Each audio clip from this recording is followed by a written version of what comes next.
Good morning to all of you. Welcome to Legal Matters by Sai Babu Sunkara.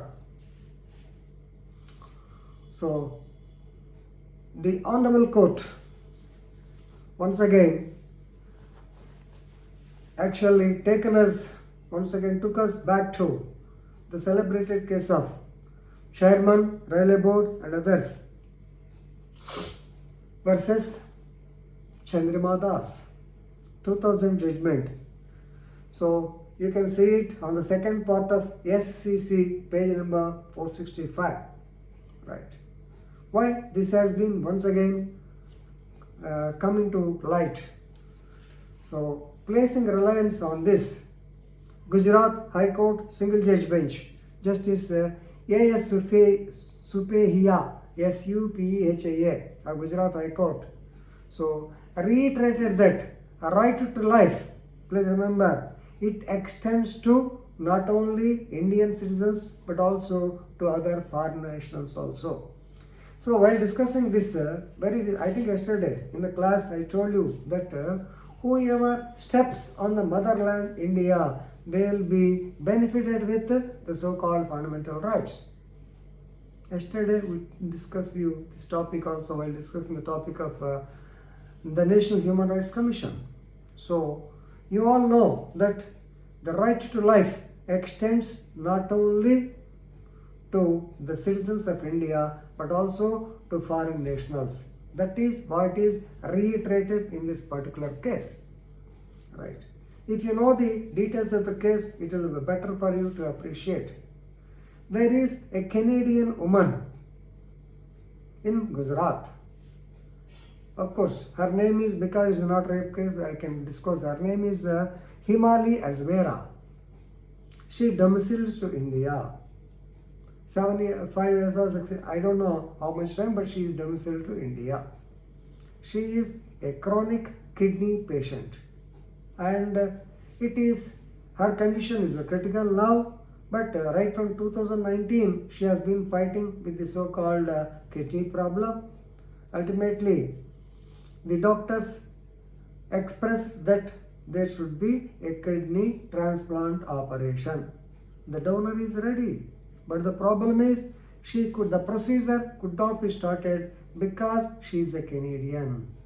Then she approached the migration authorities to give the domicile certificate. So I'm even knowing while discussing section 5 or article 5 to article 11 of the Constitution of India as regards the citizenship or nationality, and if you study the Citizenship Act also, you will be knowing about domicile. Who has a domicile? That means who is migrated, who has been staying in India for some time. So in AP, we take the period as 7 years. If any person has been staying in AP for more than 7 years, he will be given the domicile certificate or the residence certificate. Normally, you can call it as a residential status certificate, but this was not given to her by the Assistant Commissioner of the Migration. This is the problem. Everything is ready. She is having enough money. She is having a donor, but the process could not be started because of the non-issue of the so-called domicile certificate. Now, she has filed, through advocate, she has filed an urgent motion petition before the Honorable High Court of Gujarat. So here, what the doctor said is, they insisted to first obtain the domicile certificate to start the procedure for the transplantation. It's not that easy. The other person also, he has to be treated for about 21 days or so. Then only it can be transplanted. Of course, please remember, kidney can be whatever it is, it can be donated even by the relatives also, right? So as the petitioner stated that her condition was critical, and the Additional Commissioner of Police Migration, he rejected the issue of domicile certificate, she approached the court. Now, the court literally was perplexed. The justice stated, it is very painful to know that the life of the petitioner, Ajmera, depends upon the domicile certificate, not on the treatment. Now, unless she gets the domicile certificate, the treatment will not start. Now, the life is now dependent on the so-called domicile certificate. Please remember.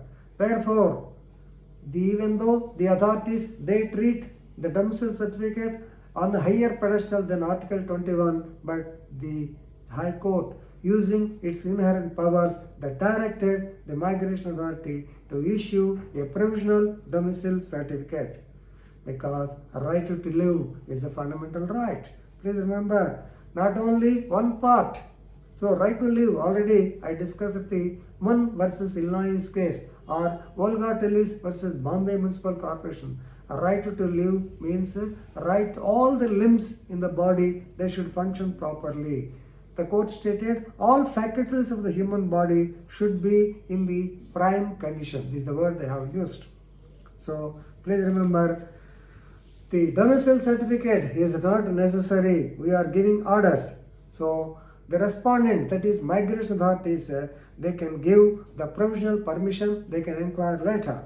So how this thing happened? The court placed reliance on the celebrated judgment of Chairman, Railway Board and others versus Chandrima Das 2000. Please. So it's a very celebrated judgment, and it is so that's why they are all state diseases. Celebrate landmark judgments. So this is a judgment, already I have been telling you, which has got relevance to Article 51 of the Constitution of India. In this connection, while delivering the judgment of Chandrima Das, so what the Honorable Supreme Court said, so you have to foster respect to the international law. You may be knowing that in this case the woman is from Bangladesh, but still she has got fundamental right. She has got a right to live. So when the people of the Howrah railway station raped her and subjected to double rape, then railways, how can they shirk their responsibility of paying compensation to her? You pay the compensation. That is the verdict given by the Supreme Court. Of course, we will discuss in detail about the Chandrima Das case. But once again, I am happy to note that Chandrima Das case has once again surfaced basing on this incident of Ajmera. So please remember, life is precious, life is important. The court will go to an extent to save the life of any person. Of course, it is also the duty of the state as per Article 21 to protect the life and the liberty of every citizen, except as per the procedure established by law. This much you know. Okay? Please read the news and enrich your legal knowledge. Thank you very much.